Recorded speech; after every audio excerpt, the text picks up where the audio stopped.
ये काफ़ी लंबी मार्केट है, यहाँ से बहुत आगे तक जाती है और बिल्कुल स्ट्रीट के ऊपर है। ये देखिए गोश्त पक रहा है यहाँ पे, चिकन, चावल, ज़्यादा चीज़ें जो मैंने देखी है वो फूड आइटम ज़्यादा है, ख़ास तौर पे ताई स्ट्रीट फूड। और काफ़ी रश है, बहुत लोग ख़रीदारी के लिए आए हैं। तो मैं यहाँ से गुज़र रहा था, मैंने कहा आपको यहाँ की लोकल जो इतवार बाज़ार है ना, आज इतवार का दिन है, इतवार बाज़ार दिखाता हूँ। ये भाई देखिए, ये नूडल्स बेच रहा है,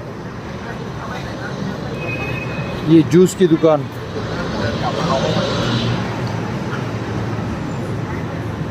अगर आपको वीडियो पसंद आई तो शेयर करिए इसको, ठीक है।